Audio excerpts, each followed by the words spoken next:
the topic, as the Sheikh had mentioned, is seeking knowledge and its role in restoring ethics and morality. And I guess I'd like to phrase the question, phrase that title a bit another way, more of a question. I like to kind of approach things in a question format sometimes. And so the way I kind of look at it is, how will seeking Islamic knowledge restore ethics and morality? Because really, when we talk about seeking knowledge, we're talking more about Islamic knowledge. Because nobody will argue, like, or actually some people will argue, like, studying science will help in morality. But if you think about it, there really has no basis. So to tackle really the problem, we have to realize that we're posing this question because we have to acknowledge that somewhere along the path, we have kind of derailed a little bit from our Islamic morality, or what we consider morals and ethics, or good and accepted morals and ethics. Yet every society will tell you that they have their own morals and ethics. And so really, to break down that whole topic, we have to understand, where is it that we usually as human beings derive, or the sources that we use to derive morality and ethics. It's a bit of a philosophical discussion, but it's important for us to understand it, because it will also tell us how us as Muslims sometimes are influenced by those things, some of those sources, sometimes unconsciously. And sometimes we'll see it in our arguments ourselves, or the arguments of our children, or our siblings, or our neighbors, or our community members. You'll see them show up every once in a while, because this is where it comes from. Now, when you look at the human population, where they tend to get their ideas of what is moral, ethical, you'll find that it can come up from multiple sources. We don't have time to go over them, but I'm going to mention some of the most common ones. So one of the main ones, for example, is culture. And this is very heavily understood when you live in a culture and the surrounding around you, a culture dictates what is right and what is wrong, what is moral and what is immoral. And if you grew up in that culture, naturally you absorb that idea of what is right and what is wrong. So for example, in our Arabic culture, right and wrong becomes in the form of aib, or whatever the case is. So aib is something that is wrong, you should not be doing. Right? You ask them why, they're like, we don't know, this is how it is. Right? So that is culture. And I'm sure every culture has that. Like, they get to a point where they no longer are able to explain the fundamentals behind it, of why something is right, why something is wrong. Why do I have to conduct it in this way, but not the other way? Why, if I speak in this manner, it is right. If I speak in this manner, it is correct. And so this is the culture aspect. And so as a group, if they decide something is acceptable culturally, it becomes moral. If it's unacceptable, then it becomes immoral. Now, another source of where people sometimes decide what is moral and immoral is feelings. Right? They feel something is just right. It must be moral. They feel something is just wrong. Like, I feel it in my stomach that this is just wrong. This is immoral. Right? And sometimes it's connected to our innate predisposition, how Allah subhanahu wa ta'ala created us. But sometimes this is how some people gauge things, or decide what is moral or immoral. Now, the other thing that is available also, and that's very predominant in the culture that we live in, is pain and pleasure. The world that we live in now, anything that will maximize your pleasure and minimize your pain or displeasure is considered moral, and it's okay to do. And everything that would increase your displeasure or pain and minimize your pleasure is considered immoral. Right? You need to be happy, essentially.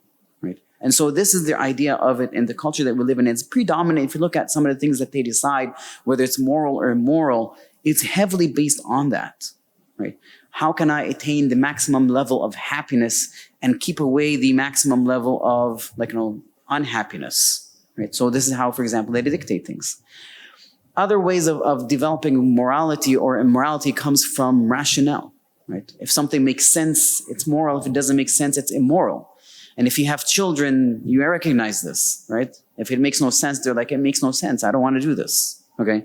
Or if you have younger siblings, that is the most common, you find that all the time. Just this makes no sense, okay? Another source that is also out there is also common in the time that we live in is rights. And so in the society we live in, they believe that human beings have inherent rights. And as Muslims, we do believe that, but they are boundaries and dictated by certain things. But human rights, you believe that, for example, everyone has certain basic natural rights, and upholding them is moral, and taking them away is immoral. Now, if you look at all these things, those things sound okay and fine, right? I'm going to mention one more, and then we're going to break all of these a bit, down. One of the other ways that people kind of gauge what is moral and immoral is based on relationships. And I'm talking about relationships generally. It doesn't matter if it's if we're talking about spousal relationships, relationship with parent and child, with siblings, neighbor relationships, co-worker relationships, just any human relationships. If it makes that relationship better and stronger, then it must be good. If it makes it bad and breaks it down, then it must be bad. Okay, so these are some of the basic things that kind of people look at from their environment and surroundings and backgrounds, whatever the case is sometimes they decide what is moral and what is immoral. If you look at all these things, you realize that, one, they are human-based. Can you guys agree? Rationale is human-based, right? Our feelings, human-based. Our culture, human-based. Our pain and pleasure, what we perceive as pain and pleasure, is human-based. And so the fact that it's human-based gives it inherent, I should say, faulty issues or things like that, right? But there's inherent problems associated with it because the source of it is a human aspect of it. The main one is it becomes very subjective. When something becomes subjective, you can't really decide if it's right or wrong. Because in the end, why should people take one opinion and not the other if it becomes subjective? And so in this case, if you want to step back a little bit, morality becomes non-existent. There's no longer necessary discussion of what is moral and what is immoral. Because when it becomes subjective, there is no grounds of argument anymore, right? Even if you want to bring rational thinking, well, what makes sense to you does not make sense to me. Go to another area of the world, they have their way of thinking. Doesn't make sense to them, and so does it make it immoral there? And so really there is no uniform system anymore to dictate what is right and what is wrong. And so that's one of the flaws of these processes, if you take any of those things as categories. The other thing is it makes all these systems, and I kind of mentioned the flaws, because as a human, as a human creation, or anything that we create as humans, it inherently has our qualities. So whatever we figure out as law, that is right or is wrong,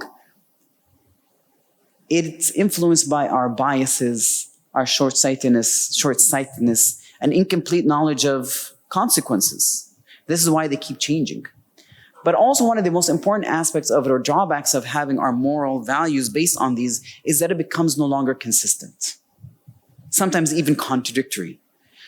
What is 50 years ago considered fine and normal and moral, 50 years later becomes immoral. So were we wrong then, or were we right? And 50 years later on, are we going to consider it right or wrong? Are we going to change our minds?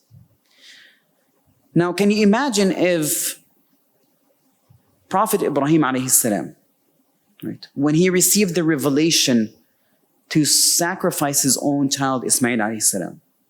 And we mentioned the story, we mentioned it as a moral value of the complete trust that Ibrahim alayhi salam and Ismail alayhi salam had to Allah subhanahu wa ta'ala, the complete trust they had in Allah subhanahu wa ta'ala. That it's a beautiful example of the highest level of submission to Allah subhanahu wa ta'ala. Now obviously when you look at this story, you realize that Ibrahim alayhi salam, when he was receiving that revelation and implementing it, becoming the most important role model of submission to human beings, him and Ismail alayhi salam, they did not use their feelings to decide this is moral and immoral. Remember, when they received that order, they had no problems seeing it that it is something that is correct to do, to implement it and act upon it. They both saw that it was something morally acceptable to act upon the order of Allah subhanahu wa ta'ala. And that included sacrificing your own child in this case. Now, just kind of a side note, this is a prophet. Okay, I don't want any parents saying, I dreamt of something, I'm going to implement it with my children, please. And kids, we parents say that, just tell them you're not Ibrahim alayhi salam, I'm not Ismail. Okay? So, but if you think about this, Ibrahim alayhi salam and Ismail alayhi salam did not use their feelings to decide this is moral or not moral. They didn't say this doesn't feel right or this feels right. They didn't use the rationale in this case. Or one can argue they did, but I'm talking about the rationale that kind of defies this. Of course, the rationale that is from Allah subhanahu wa ta'ala that must be fulfilled, that makes sense. But the rationale of thinking why should I slaughter why should I slaughter Ismail alayhi salam? He has done nothing wrong. Right? There's a flaw in that rationale, by the way, we can mention it later on. But that is a rationale, something that's kind of used. They didn't use that. It wasn't their feelings. right? It wasn't in terms of like, feelings in terms of pain and pleasure. Obviously, as a father, it would pain him to lose a child, right? They will gain no pleasure of fulfilling something like that. That didn't dictate whether this is right or wrong for them. Neither is the fact of the relationship. I'm sure no child would want his parent to kind of like, hold a knife to them and kind of make them feel threatened in their life or whatever the case is. This is not something that nurtures a bond. It breaks it. So if you notice, Ibrahim alayhi salam and Musa, Ismail alayhi salam never used any of those things to dictate what's moral and immoral. Rather, what they brought their moral value from and their ethics was purely from Allah subhanahu wa ta'ala. And similarly, as Muslims, this is where our moral system and ethics is founded in, right? That it comes from Islam itself. It comes from Allah subhanahu wa ta'ala, from the revelation of Allah that comes in the form of the Quran and the Sunnah of the Prophet sallallahu alaihi wasallam. Now this makes our moral value and ethics come from a divine source. It's not a human source, it's a divine source, which gives it inherent qualities that are unparalleled to any sort of ethical or moral system that can ever be thought of. One, it makes it something that is not subjective, but rather it is what? What's the opposite of subjective? Objective, okay? Now, because it is objective, it means that it's also timeless, because it comes from Allah subhanahu wa ta'ala. When it comes from Allah subhanahu wa ta'ala, it means that it has the qualities of Allah subhanahu wa ta'ala that is based on His wisdom, His knowledge, His mercy. What's better for us and what is not good for us. And we comprehend that, we understand that it's timeless, so which means that it also does not change over time. What was moral in the past will remain to be moral in the present and the future. And what is immoral in the past will remain to be immoral in the present and in the future. But it also means that no human being can ever change it. No matter, even if the entire world tries to tell you and convince you that this is right, and Allah told us that it's wrong and immoral, then it doesn't change it. It's still immoral. And if the entire world tells you something is wrong and Allah tells you something is right, then the entire world can never change this. As Muslims, we understand that. And so this makes it a bit more, it's like, our moral and ethical system completely different. And it removes all the biases. And so there is justice associated with it. It is the balance, the perfect balance of every aspect that you can think of, even though sometimes we don't see it. Now the question is, I'm kind of give this all introduction, but what does Islamic knowledge have to do with any of this? Like, how will Islamic knowledge help bring back morality and ethics back to where it's supposed to be? Well, basically, if you want to think about it in a different way, to act upon something, like, to act in the correct way, we need to have knowledge. Right? In Islam, we tend to sometimes differentiate between what's moral and immoral based on the system of what is mandatory, what is impermissible, what is recommended, what is disliked, and so forth. But to be able to act properly on the correct moral values, we have to have the knowledge of what they are so we can act upon them. What did Allah subhanahu wa ta'ala ask from us? And what boundaries He drew for us subhanahu wa ta'ala so that we can be in those boundaries and not cross them. Because crossing them obviously is wrong, and that dictates what something that is immoral or unethical. And if we remain in that boundary, then we are well within the boundaries of morality and ethics. The knowledge that we gain through Islamic education, and I guess the best way, I'm not going to talk about the benefits of knowledge or the virtues of it because we all know that, but I'm going to talk about the fruits of it that can help us, bring back that morality and ethics. And some of the fruits include that it will help recalibrate our compass to make Allah subhanahu wa ta'ala the center of our being rather than our own self. If you look at all the other systems that we talked about, whether it is the logic, culture, you will realize that the center of it is the human being. Rationale, the human being becomes the center of everything and everything else revolves around them. But rather, as Muslims, when we seek knowledge, it helps to recalibrate that and bring back Allah subhanahu wa ta'ala in the center of everything. And everything else revolves around Allah subhanahu wa ta'ala. That shift has profound effect on how we view things. Because the minute, for example, when we start thinking, okay, this doesn't make sense, is that necessary to verify or know and understand and have the conviction that Allah's rule is correct? It doesn't. Right? Because when Allah subhanahu wa ta'ala, we understand His inherent qualities and attributes, it gives us that conviction. And an added bonus to that, it really gives us a true perspective of the nature of things, how they really are when we compare ourselves to Allah subhanahu wa ta'ala. And we understand that's like, the hierarchy. We no longer use those things that we have to contradict some of the orders of Allah subhanahu wa ta'ala. We start submitting to the values that Allah subhanahu wa ta'ala has drawn out for us of what is immoral and what is immoral. It helps us realize that when we know that our place in terms of position of where Allah subhanahu wa ta'ala is, it helps tame that ego that we have. Now, one thing we cannot deny in the modern world that we live in, our ego is immensely inflated. It's on super steroids for some odd reason. And whatever the case is, where we dictate, we think it's our logic, or whether we think it's our philosophies or our scientific advancements, we think of ourselves too highly out of our place. That is very egotistic and egocentric. Seeking knowledge would help tame that. It would help correct the worldview of who has the right to decide what is correct and what is not.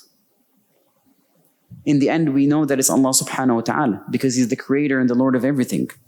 When we have knowledge of who Allah subhanahu wa ta'ala is and His attributes and qualities, we understand that His laws are perfect and flawless, which means the moral system that Allah subhanahu wa ta'ala has given us is also flawless. And it's of the highest moral values because He's the most wise, most knowledgeable, most merciful. Knowing what is right and wrong in Islam and what is permissible and what is not through that knowledge, seeking knowledge in Islam, would help us implement things in the correct way.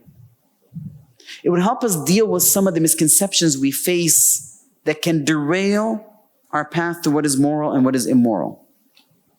It will increase our conviction in Islam, resulting in empowering us to hold on to our system of belief. It will remove some of the inferiority complex that we might have that sometimes pushes us to follow some of the other systems because we want to be like them. But when we're empowered and we have the conviction, we realize that we are correct and that it is our duty to lead the others to higher moral grounds and values. It will help us become more focused on pleasing Allah subhanahu wa ta'ala and attaining His pleasure and doing everything we can to attain it. And so morality for us and ethics becomes an act of worship, not an exercise of thinking and what is right and what is wrong, but it becomes an act of worship for us. It will help increase our love and awareness of Allah subhanahu wa ta'ala, that's obviously seeking knowledge, and belief in the Day of Judgment, which can drive us to be more moral in our conduct and sincere. Now, to really kind of frame this back and to kind of give you just a foundation of the fruits, but just to give you a picture of how seeking knowledge can really help bring back us to morals and ethics, I want to share with you a bit of a case study. And this is something by the way, it has a true aspect to it. And it's something that we see in our field, but even when I deal with individuals. And so this is a case, for example, of a Muslim who prays and fasts and pays charity and is involved in good things and believes in Allah subhanahu wa ta'ala, obviously, in the Day of Judgment. But at the same time, that Muslim has a bit of a deficiency or a relapse or a misunderstanding in their morals. So their moral compass kind of skewed from one aspect, and that has to do with the whole idea of same-gender relationships, for example.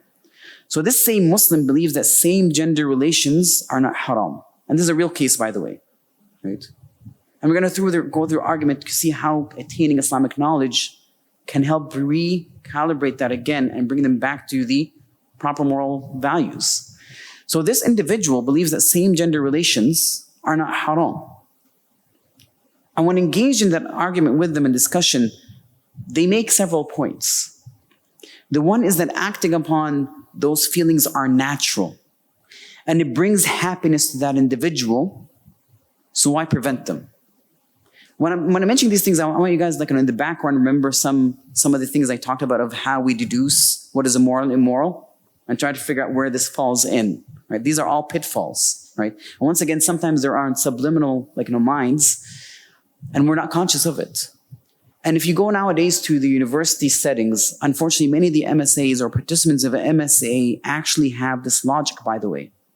That's the reality of the time that we live in. So this individual is arguing this. They said acting upon this feels natural, and so it will bring them happiness. But also they have the right to fulfill their desires. They have the right, so this is a human right to fulfill their desires. Why prevent them? That logically there's nothing wrong if two consenting adults engage in such practices and they're not harming anybody. That refusing that type of relationship is really based on cultural views, old traditions that have no basis to it. That the story of the people of Lut alayhi salam, when they were punished, they were not really punished for engaging in that action per se, but they were punished because they were enforcing that on others without consent. By the way, this is an argument that is out there. I had this argument with an individual, right? This is their argument. And they also started arguing that, in fact, religion is relative. Religion is relative.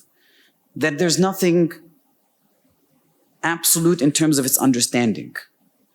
So which means that the way you understand it, you should take it and practice it between you and Allah subhanahu wa ta'ala. Allah knows your intention. He will reward you based on it. And so this is what's all you're required to do. That the Quran was written over 1,000 years ago. And that is the extent of those arguments. Now, if that individual sought Islamic knowledge and had a good foundation, how would that change their thought process?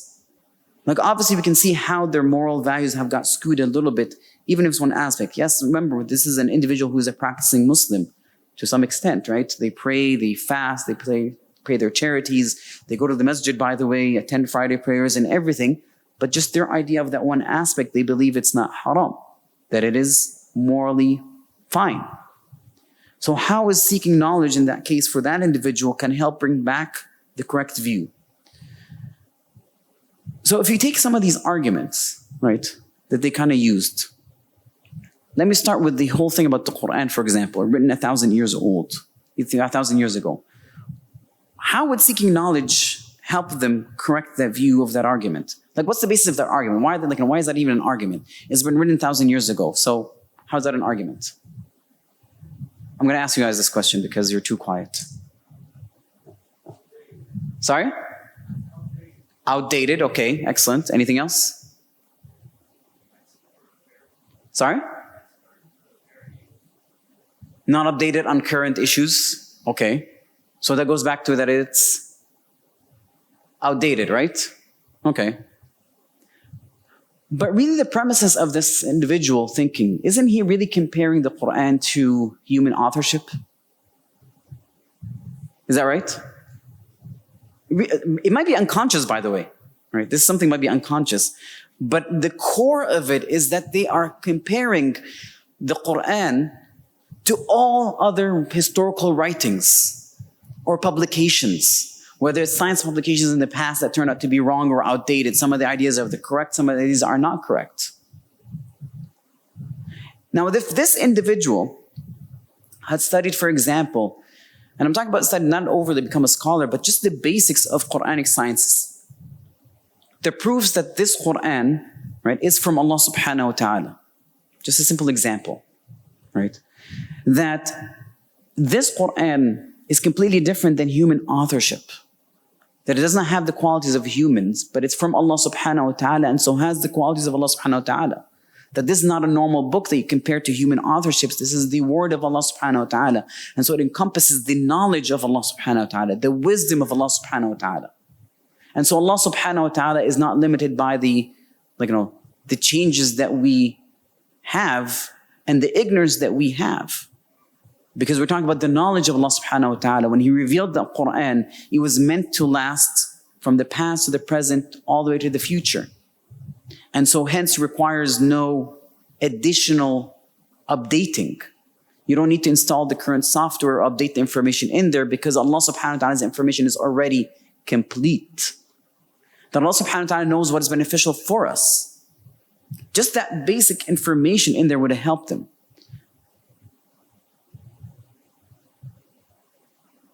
Understanding how the Quran was preserved and transmitted from one generation to the next. And this is why it's a misconception. By the way, like when we talk about the history of the Quran, some people think that it's been only preserved one way, not both ways, like in writing and in memorization. But it's been preserved ever since that time. And so there is no chance of it being edited or being wrong, other than the fact that Allah subhanahu wa ta'ala protected it. Right? And protecting means protecting is understanding also. And so it's irrelevant that it's 1,000 years old. It makes no difference because it's not like any other book. Okay? So there goes that argument. Now the argument that religion is relative. What's wrong with that argument? Look at the end result of it. If religion is relative, what's the end result? Sorry? Not just changes. It'll no longer be there. How many people we have in this room? Quick count. Just look around. 60? 70? All right, so logically, we can have 70 different practices and understandings of Islam just in this room. Is that right? Which means that all of them should be also correct. Does that make sense to anybody? Yes. Level of consciousness of... So the question... Okay, good. So understanding the Quran at a different level. So this is basically just understanding, right? It is natural that Allah subhanahu wa ta'ala had divided people's intellect and understanding, but even people of some equal intellect, Allah subhanahu wa ta'ala has blessed them with more insight into the Quran and fiqh. But this is very normal, right? What do we do when we have people that have different levels of knowledge? Obviously, not all of us are experts. We have experts in the medical field. We have experts in the economical systems. When we don't have a set of knowledge, what do? We seek out those who have more knowledge. Right? This is the basic is. وَاسْأَلُوا أَهْلَ الذِّكْرِ إِن كُنتُمْ لَا تَعْلَمُونَ. Right? And seek the people of knowledge. That's why we have, Allah subhanahu wa ta'ala instructed that in the Quran. So if you don't have the capability of understanding and deciphering, then you ask a person who does. As basically it is. Even the companions did that, right? Even the companions among the companions. Right? They would seek one another after the death of Prophet ﷺ. Even the companions had a hierarchy between them in terms of scholarship. And so they would seek each other in terms of understanding of certain things and aspects. Aisha radiallahu anha would quite often ask the Prophet ﷺ when she had an idea of understanding of the Quran, she would ask him and he would clarify. After the death of the Prophet ﷺ, some of the companions would go to Aisha radiallahu anha, especially if they had a question regarding marital aspects, right? Or the behavior of the Prophet ﷺ in his own home. They would go and ask Aisha or one of the wives of the Prophet ﷺ, right? So that is completely fine, right? And so this is why we have to understand the whole issue with it being relative is Islam is not based on our understanding. It's based on whose understanding? Whose understanding? The Prophet ﷺ. Excellent. Because when Allah sends a messenger with a book, he is in charge of clarifying. And this is, by the way, clearly mentioned in the Quran. Right? لِتُبَيِّنَهُ لِلنَّاسِ. So you clarify to the people. Okay, that is the job of the Prophet. To act upon the religion. And so this is why we were ordered to follow in the footsteps of the Prophet ﷺ. Right? This is why the Prophet ﷺ was made a role model for us. If we ever seek Allah in the hereafter, then take the Prophet ﷺ as a role model.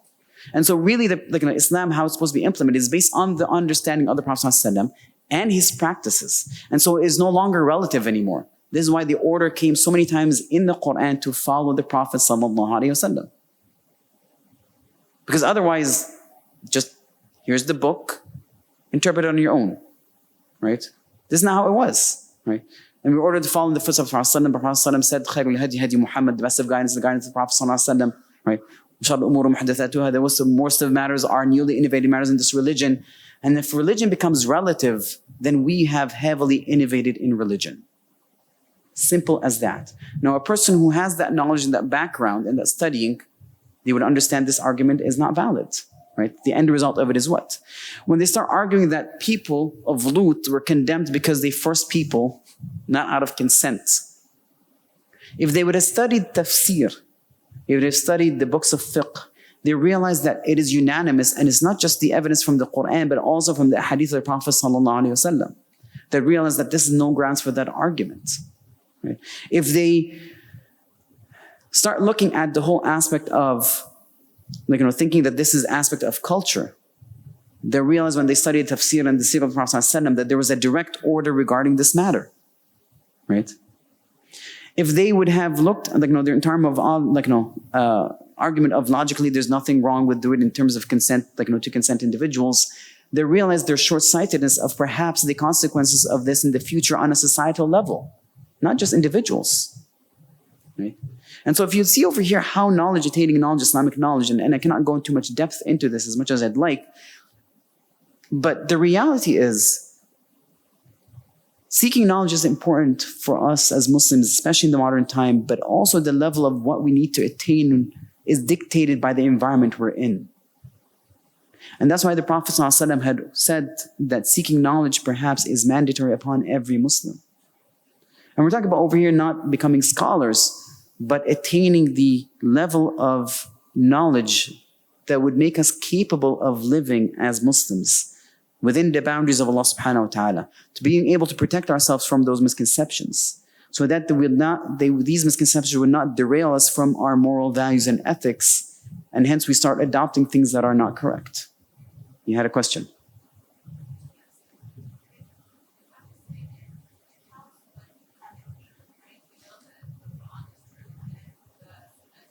Mm-hmm. Level of conviction.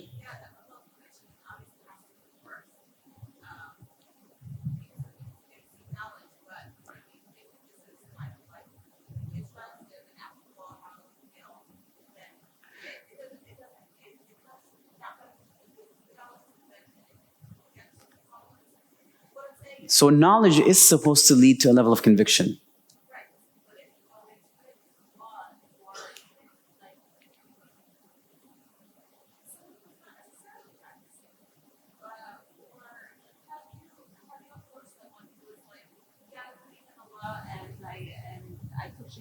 But I'm not necessarily like, I don't have to pray 5 times a day, right? So how do you get someone, or even children for that matter? So there's multiple different ways you can address this, right? So one of the simplest way is walk through it rationally. So if you believe in Allah subhanahu wa ta'ala as the Lord, the one who created us, and so He has the right to order us. Right. So if Allah ordered us to do something, should we obey or disobey? Obey. Just simple format, right? Logical walking process. And the Quran has a lot of logical arguments that are, this is just one of the simple ways. But also it depends on the person in front of you.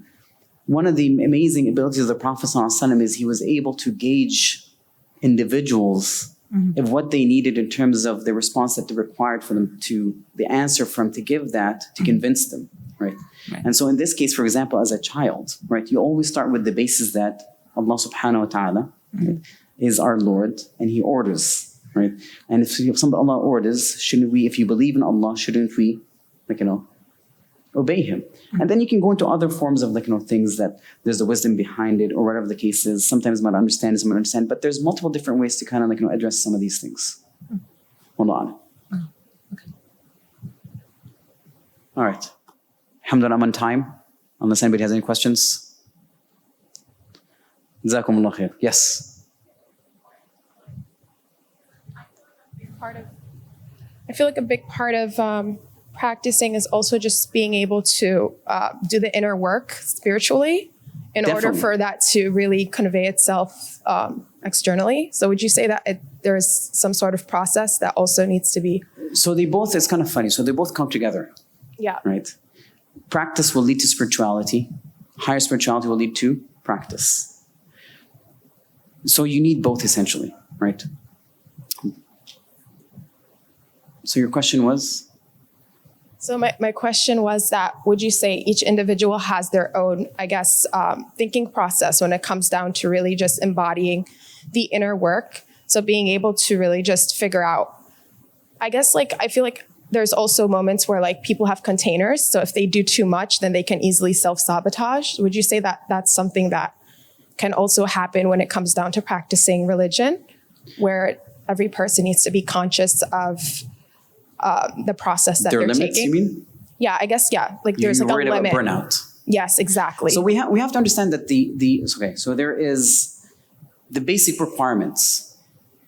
The basic requirements. We have to agree that Allah subhanahu wa ta'ala, when He gave us those limits and basic requirements, those are all within every human capability. Just think about it. Prayers, how long it takes, right? 5 times a day. Allah subhanahu wa ta'ala reduced it from whatever, from 50 all the way down to the level that we have right now. Anything Allah subhanahu wa ta'ala ordered, Allah yukallifullahu nafsan illa wus'aha, right? Within our capabilities.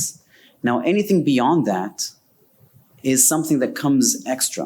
And different people have different aptitude or levels of how much they can do. But not just that, but even in different areas. So for example, each of us, we need to know some of these things. So for example, some individuals are capable of fasting without getting tired.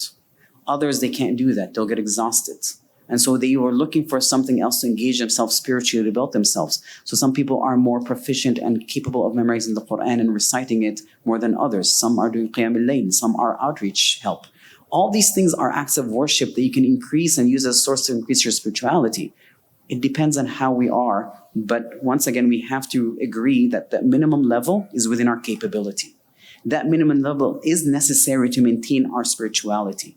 Anything less than that, it becomes a deficit, right? It hinders us. So sometimes even less hinders us, similar to how if we overburden ourselves, right, would hinder us. And we see that example when the Prophet ﷺ had walked in one day in the masjid and he saw a rope being hung in the masjid and he asked, what is this? And he was informed that it's one of his wives. When she prayed Qiyam al-Layl, when she get tired, she would hold on to it.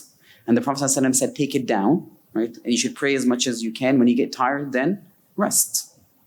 And when one of the companions, when he told the Prophet ﷺ, the Prophet was informed that he fasts every single day, he brought him in and he asked him, he said, why don't you just fast three days a month? He said, I'm capable of more.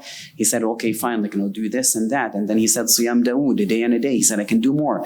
Later on in his life, he regretted it and he said, I wish I would have listened to the Prophet ﷺ. Because it's all about maintenance, right? What you can do. Yes, you can burn out. And so you just more figure out what your level are, but also take it slowly, right? There is a minimum level, right? And we have higher energy, take it up a little bit, right? When we have that low energy and low, because we tend to move in waves, we have that base, right? Don't go below it. And then you can move up again. You can find that center. Sometimes we're mid energy, sometimes we're higher energy. So how we are is kind of important. You have to bear that in mind, right? I hope that answered your question. It's not a straight yes or no type of deal. Yes. Jazakumullah khair. Yes. Some people will argue that Allah Azza wa Jalla sent our religion very easy, very clear. So everybody can read and think and everybody is entitled to understand the religion the way that he likes to. And when you bring to them the ayah that فَاسْأَلُوا أَهْلَ الذِّكْرِ إِن كُنتُمْ لَا تَعْلَمُونَ, they will say that أهل الذكر is أهل الكتاب. And they will say that the mashayikh, the ulama, even the fuqaha, they're trying to have the people, changing our religion to what other religions became. They believe the authority and they want people to follow them. So how do you respond to this kind of argument? So part of what you said is true, but part of it is false though, right? So our religion was made easy. Yes. Is anybody welcome to seek knowledge and understand it and go through the ladder of scholarship? Yes. Right? But does that mean we should take shortcuts? No. Because even when we practice in other ways, like for example, in our normal lives, we that people who argue that, they don't apply it to every aspect of every field of science and life aspects. So why want to apply it specifically to Islam? Right? We understand that each profession has its boundaries and sanctity, right? And we respect that. In fact, we violate or we penalize those who, for example, can practice certain practices without the proper license and education, right? And we understand that rationally, but sometimes when we come to religion aspects, we want to kind of go over that.